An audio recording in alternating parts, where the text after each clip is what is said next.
रीनीट 2026 का एग्जाम हो चुका है and most of the students अभी अपने मार्क्स कैलकुलेट कर रहे होंगे या कर चुके होंगे। सबसे पहले तो जिनका भी सिलेक्शन हो रहा है उन सभी को कॉन्ग्रेचुलेशंस। लेकिन आप उन स्टूडेंट्स में से हो जिसको लग रहा है कि इस बार सिलेक्शन नहीं होगा, तो ये वीडियो सिर्फ और सिर्फ आपके लिए है। आई नो आपने बहुत मेहनत की होगी, लेक्चर्स अटेंड करना, late night revisions, mock test देना, पीयर प्रेशर, फैमिली एक्सपेक्टेशंस और भी बहुत कुछ।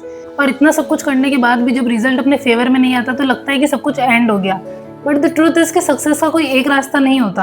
Even I took drops for NEET and मैं भी नीट नहीं निकाल पाई थी and then I realise that maybe NEET is not for me. But इसका ये मतलब नहीं है कि जो भी आपने पढ़ाई की है, फिजिक्स, केमिस्ट्री, बायो एंड इतनी नॉलेज गेन की है, वो सब वेस्ट हो जाएगी। NEET is highly competitive and अब तो ये अनप्रेडिक्टेबल भी होता जा रहा है। कभी पेपर बहुत टफ आता है, कभी कट ऑफ हाई चली जाती है और अब तो पेपर ही लीक हो जाता है। इसलिए बैकअप रखना भी बहुत जरूरी है। इवन मैंने भी मल्टीपल बैकअप ऑप्शंस रखे थे during my NEET preparation, like AIIMS nursing, paramedical courses, psychology, CUET, IISER, NISER, agriculture और इतने ही नहीं और भी मल्टीपल ऑप्शंस है available for PCB students.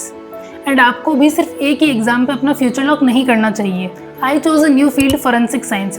Forensic science एक इंटरेस्टिंग फील्ड है जिसमें आप साइंस का यूज़ करके क्राइम सॉल्व करते हैं, एविडेंस एनालाइज करते हैं एंड ओवरऑल जो जस्टिस सिस्टम है उसको सपोर्ट प्रोवाइड करते हैं।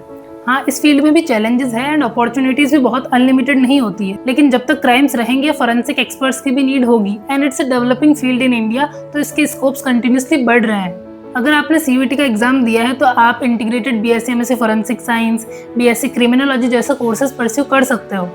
और फोरेंसिक साइंस ही नहीं, आप अपने इंटरेस्ट के हिसाब से बाकी फील्ड्स को एक्सप्लोर करो, रिसर्च करो, जो ऑलरेडी उस फील्ड में है उन लोगों से बात करो। सिर्फ इसलिए किसी फील्ड को रिजेक्ट मत करो क्योंकि लोग उसके बारे में कम बात करते हैं। और एक बात, rejections are not the ending, they are often beginning of something greater. और नीट के लिए ड्रॉप लेना या ना लेना ये सिर्फ आपका डिसीजन होना चाहिए। प्रेशर में आके या फिर बाकी लोगों को देख के अगर आप ड्रॉप ले रहे हैं तो उसका कोई फायदा नहीं होगा। अगर आप जेन्युइनली फिर से नीट के लिए प्रिपेयर करना चाहते हैं देन डू इट। लेकिन अगर आपको लगता है कि आप एक नए पाथ पे बेटर ग्रो कर सकते हो तो उसे एक्सप्लोर करने से मत डरो। So that's it for this video. I hope all of you achieve success in whichever field you choose. And if you want any guidance regarding NFSU, Forensic Science, CUET, then subscribe to my channel. And if you have any query or doubt or just want to express yourself, feel free to comment it down. Thanks for watching. Make sure to like, share and subscribe. Bye.